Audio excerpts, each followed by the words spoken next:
온라인 연예 전문 뉴스 채널 견예뉴스TV입니다. 앙성인 박소홍 부부의 출산 소식이 전해지면서 많은 이들의 축하가 이어지고 있죠. 하지만 기쁨도 잠시, 그 뒤에 숨겨진 충격적인 진실이 드러났습니다. 바로 박소홍의 친모가 또다시 소름 돋는 만행을 저질렀다는 사실인데요.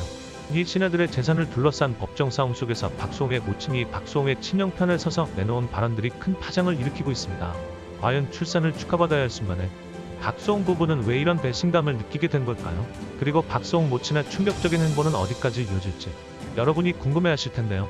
어떻게 된 일인지 자세히 알아볼 테니 박소홍과 김다혜 부부는 지난 13일 딸을 출산했습니다. 박소홍은 유튜브 채널에 게재된 자연분만 고집하다가 결국이라는 제목의 영상의 댓글에 수다홍님들 전복이와 전복이 엄마 소식을 전합니다홍이라는 글을 남겼습니다. 그는 우리 전복이는 많이 내려왔는데 엄마가 내진 설계가 잘 돼 있는 튼튼한 자궁을 갖고 있는지 자궁 경부가 내려와 얇아지지 않았다고 한다며 하중을 견디는 힘이 대단하다고 전했습니다. 이어 그래서 결국 제왕절개를 하게 됐다며 엄마는 태어나서 처음 마취를 해본 것도 시험관하면서 난자 채취할 때가 처음이고 태어나서 처음 수술해보는 것도 이번 제왕절개 수술이 처음이라고 털어놨습니다. 그러면서 한 생명을 위해 모든 것을 처음 해보는 전복이 엄마가 대단하면서 짠하다며 늘 응원과 기도 많이 해주셔서 감사했다홍 이라고 덧붙였습니다. 그러면 박소홍은 다음 주인 10월 20일 KBS ETV 슈퍼맨이 돌아왔다에서 소홍다의 다음에서 소홍다의 다음 전복으로 넷이서 인사드릴게요라고 전했습니다. 또한 이날 KBS 슈퍼맨이 돌아왔다 방송 말미에 공개된 예고편에는 아빠가 된 박소홍의 모습이 담겼습니다. 해당 영상에서 박소홍은 스튜디오에서 10월 10일 출산 예정인데 혹시라도 방송 중에 전화가 오면 튀어 나가야 하는데 괜찮을까요? 라고 양해를 구했고 실제로 그는 녹화 도중 어떡해라며 황급히 병원으로 뛰어가 눈길을 끌었습니다. 이후 우렁찬 아기 울음소리가 들렸고 박소홍은 딸을 안으며 감격스러워하는 모습을 보였습니다. 한편 1970년생으로 올해 55세인 박소홍은 지난 2021년 23살 연하 김다혜와 혼인신고를 했고 지난 2022년 결혼식을 올렸습니다. 이후 결혼 3년 만에 이세 소식을 전해 많은 축하를 받았습니다. 결혼 3년 만인데 정말 축하드립니다.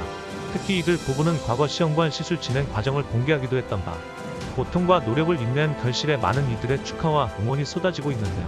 박소홍 김다혜 부부가 결혼 후 3년 동안 아기 천사 소식이 없어 시험관 시술을 결정했었는데 주변에서 시험관 시술을 했다는 이야기는 들어만 봤지만 어떤 과정을 거치는지 몰랐다고 합니다. 생각보다 힘든 과정이었습니다. 의사와 상담하고 난임 검사를 진행했고 결과지를 보며 박소홍은 본인의 탓이라고 자책을 했는데 난임의 원인이 남성 요인으로 체크되어 있었기 때문이었죠. 의외로 남성 요인으로 시험관 시술을 하는 분들도 많다고 하는데 그만의 경우 건강한 정자만 있으며 수정시킬 수 있어 남성의 영향이 적다고 합니다.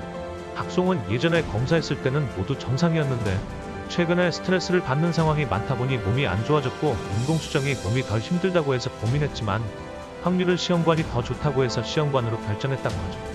시험관 준비를 하는 과정에서 아파서 가끔 주사 맞는 것도 싫은데 이렇게 집에서 배에 직접 주사를 놔야 했고 보통 일이 아니었습니다.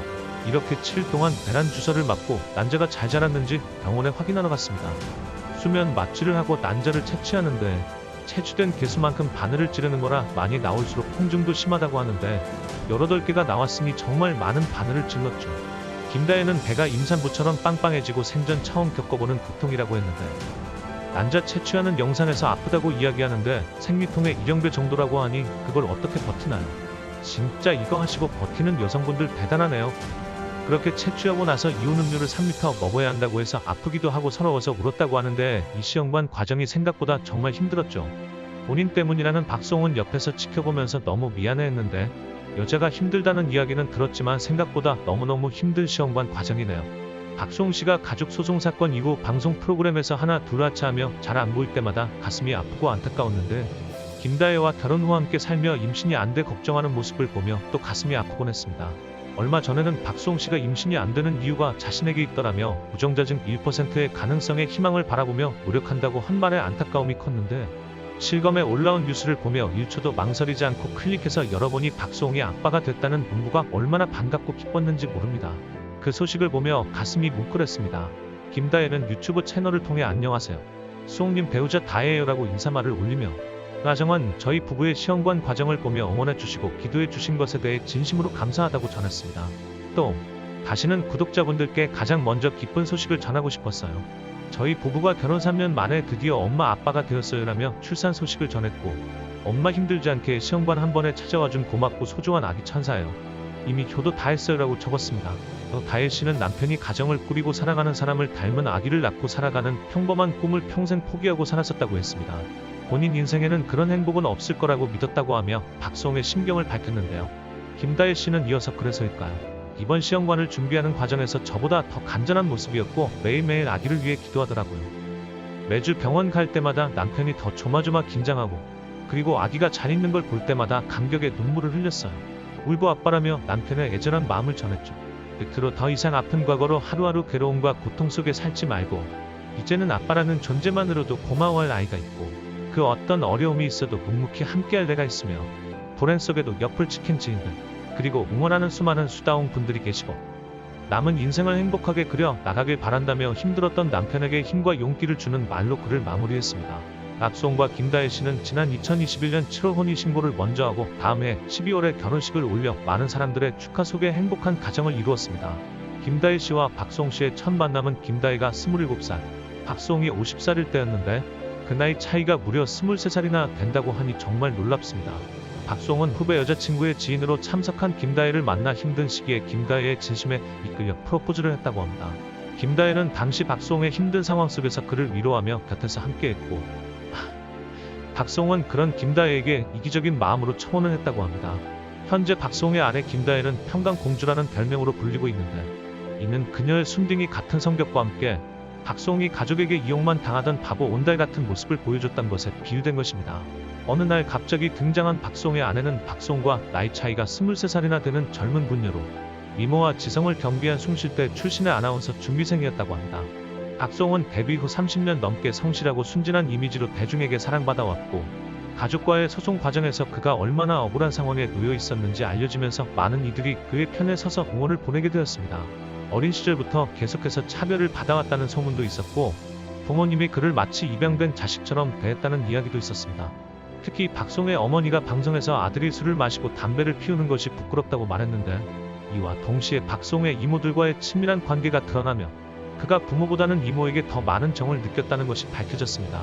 최근 박수홍의 아버지가 법정에서 흉기가 없어서 때리기만 했다는 증언을 하면서 더 많은 논란을 불러일으켰습니다. 그의 부모는 결혼을 극구 반대했고, 특히 아들의 돈에 대한 집착이 컸던 것으로 알려져 안타까운 가족 내 갈등이 계속되었습니다. 박수홍의 친형 역시 사주를 맹신하는 인물로 박수홍의 연애와 결혼에까지 큰 영향을 미쳤습니다. 방송에서 공개된 녹취에 따르면 친형이 박수홍의 연인과 헤어지도록 강요했고, 사주 결과를 이유로 집안이 망할 수 있다고 겁을 주었다고 합니다. 박수홍은 이런 가족의 반대와 간섭 속에서 많은 고통을 겪었고, 한때 진지하게 만남을 가지던 연인과도 헤어져야 했습니다. 그는 진짜 가족이 맞는지 의문이 들 정도로 큰 상처를 받았습니다. 특히 최근에는 박수홍의 출연료 등 약 62억 원을 횡령한 혐의로 재판을 받고 있는 친형 부부 측이 박수홍 아내 김다혜의 계좌 거래 내역 조회를 요청한 적도 있어서 국민의 공분을 샀죠. 2024년 9월 25일 횡령 혐의로 기소된 박수홍의 친형 박씨와 배우자 이씨에 대한 항소심 공판이 서울고등법원에서 진행됐습니다. 이날 친형 부부 측은 등기부등본을 봤을 때 김다혜가 20대 후반의 나이로 12억 5천만 원에 이르는 부동산을 취득한 경위에 의문이 있다며 계좌 거래 내역 조회를 요청하면서 검찰과 언쟁을 벌였습니다. 피고 측은 해당 부동산이 박수홍이 준 현금으로 취득한 게 아닐까 의심이 된다면서 김다혜 씨가 현금을 받은 이력이 있다면 피고가 전달한 현금일 가능성이 매우 크고, 엄죄 성립 여부가 양형에 있어 중요한 건이라고 생각해 요청하게 됐다고 설명했습니다.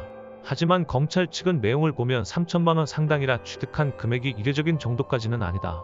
신청한 자료가 피해자 본인도 아닌 처에 대한 자료로 현재 2차 가해가 우려된다며 반박했습니다. 그러면서 박수홍 처의 계좌 거래 내역을 보겠다는 내용인데, 사유도 부동산 취득 경위가 의문이라는 수준이라 소명이 크자 왜 자꾸 신청하는지 의문이라고 말했습니다. 그럼에도 박수홍 친형 부부 측은 신청한 내용은 기간도 짧아졌고 거래 대상을 박수홍으로 특정했다. 다른 거래 내역을 확인할 계획은 없고 다른 분쟁을 할 계획도 없다. 이 사건에서만 활용할 계획이라며 자료 조회 승인을 재차 요청했습니다. 양측의 입장을 들은 재판부는 검토 후 채택 여부 결정하도록 하겠다라고 전했습니다. 한편 지난해 10월 친형 부부의 1심 재판에 증인으로 출석했던 박수홍의 모친은 아들이 인감을 달라고 해서 줬더니 현재 씨가 20억 원의 아파트를 마음대로 아내 김다혜에게 증여했다고 발언한 바 있습니다. 박수홍 씨의 어머니가 말하는 집은 서울시 마포구에 위치한 함께 살고 있는 아파트이고, 매입한 시기는 2011년입니다. 해당 아파트의 지분 5%를 모친이 갖고 있고 매수 당시 이 아파트는 노인복지주택으로 지정되어 있는 상태였고 매수를 위해서는 65세 이상의 노인 지분이 있어야 했죠. 매입하는 데 있어서 어머니의 도움을 받은 것 아니냐는 말도 할 수 있지만 2011년 매입의 주체는 박수홍 씨가 아니라 박수홍의 재산 대부분을 관리하고 있었던 친형 박 씨였고 당시 어머니의 지분 5% 역시 박수홍의 돈으로 마련된 것이었습니다. 실제로 박수홍의 모친은 2017년 SBS 미운 우리 새끼 출연 전까지 어떠한 경제 활동도 없었다고 밝혔습니다. 또한 해당 집을 박수홍이 김다혜에게 증여가 아닌 매매가 12억 5천만 원에 넘겼고 등기부등본에도 해당 내용이 기재되어 있다고 하죠. 김다혜에게 집을 넘긴 시점은 혼인신고 전인 2020년 8월이었는데 당시 박수홍은 거주 중인 아파트를 비롯해 총 3채의 집을 보유하고 있었지만 다주택자에게 부과되는 세금을 감당할 상황이 아니었다고 설명했습니다. 박수홍은 당시 형과의 갈등으로 인해서 보유하고 있던 현금이 거의 없었다. 박수홍은 당시 김다혜와의 결혼을 생각하고 있던 시점이었다. 결혼을 위해서는 현금이 필요했고 박수홍은 이 집을 매매할 수밖에 없는 상황이었다고 했습니다. 박수홍의 친형 박씨 측은 김다혜는 당시에 12억 5천만 원을 주고 살만한 경제적 능력이 안 됐다는 논리를 펼쳤지만 김다혜가 집을 새를 끼고 샀고 이 집의 당시 전세가는 9억 5천만 원이었습니다. 그러니까 김다혜가 매매하면서 실질적으로 쓴 돈은 3억 원이다. 자신이 모아둔 돈과 부모님의 도움을 받아서 마련했다. 이렇게 쓰인 3억 원에 대한 근거는 세금 자료로 남았습니다. 한편 현재 박수홍 친형 부부는 2011년부터 2021년까지 약 10년간 라엘, 메디아봄 등 연예기획사 2곳을 운영하면서 박수홍의 출연료 등 61억 7천만 원을 횡령한 혐의로 재판을 받고 있습니다. 지난 1심에서 재판부를 라엘에 대한 법인카드 임해 사유, 개인 변호사 선임 비용 송금, 허위 직원 급여로 인한 횡령을 유죄로 인정하면서도 박수홍 개인과 관련된 횡령에 대해선 증빙 자료가 부족하고 사용처 역시 명확하지 않다라며 무죄로 판단했습니다. 이어 친형에게 징역 2년, 그의 아내 이 씨에게는 무죄를 선고했지만 양측 모두 판결에 불복하며 항소심이 진행 중입니다. 박수홍의 모친은 법정에서 박수홍 친형에게 유리한 증언을 하기 위해 아들의 재산 관리에 대해 강조했습니다. 그녀는 박수홍은 자산을 직접 관리하지 않았고 친형이 가족의 경제를 총괄해왔다며 박수홍의 수입과 재산 관리 역시 친형에게 맡겨져 있었고 친형이 가족을 위해 이끌어준 덕분에 재정적인 안정이 가능했다고 말했습니다. 또한 박수홍이 김다혜에게 아파트를 증여한 과정에 대해서도 박수홍이 자신의 판단으로 한 것이 아니라 친형의 조언에 따랐다고 주장하며 모든 재산 처분과 관련된 결정은 항상 친형과 상의한 후 이루어진 것이라고 증언했습니다. 그녀는 친형이 돈 문제를 투명하게 관리해왔다는 점을 강조하며 박수홍이 개인적으로 사용하는 돈 외에는 대부분 가족을 위해 사용된 것이라고 말했습니다. 이를 통해 박수홍 친형이 횡령 혐의에서 벗어나도록 증언을 이어갔습니다. 이 과정에서 박 씨는 박수홍의 민감한 사생활 부분까지 언급했죠. 그녀는 내가 32년 동안 박수홍 뒤 봐주고 여자와 잔 후에 버려진 콘돔까지 다 채워주면서 살았다며 수홍이가 내가 아는 것만 6명 만났다. 임신이 돼서 형과 형수에게 처리해달라고 한 적도 있다고 주장했습니다. 누리꾼들은 저 정도면 부모도 처벌받아야 이래서 돈 관리를 잘해야 된다 진짜. 아니 아들이 자기 여자한테 쓸 돈도 뭐라 그러는 거야. 친아들 맞는 거지? 아들이 자기 돈으로 마누라한테 20억이든 30억이든 넘겨도 그게 뭔 상관이라는 거야. 자식 차별이 심하다 등의 반응을 보였습니다. 박수홍은 이 모든 고통을 딛고 김다혜와 결혼을 하게 되었고 이제 아빠가 되는 기쁨을 누리게 되었습니다. 그는 가족과의 갈등에서 벗어나 진정한 행복을 찾으려는 모습을 보이고 있으며 앞으로 더 많은 사람들이 그의 행복을 응원할 것입니다. 이 모든 과정에서 박수홍은 물질적 손해만이 아니라 정신적으로도 큰 상처를 받았지만 이제는 새로운 가족과 함께 행복한 삶을 꾸려나가고 있습니다. 그의 부모와 친형과의 관계는 이미 돌아올 수 없는 강을 건넌 상태이며 박수홍이 앞으로 가족으로부터 독립해 자신의 가정을 지키며 살아가길 많은 이들이 바라고 있습니다. 지금까지 여러 가지 일로 마음고생이 많았을 텐데 박수홍과 김다혜 부부가 행복한 가정을 꾸리며 살아가길 바랍니다. 이들 부부를 응원하신다면 구독과 좋아요 부탁드립니다.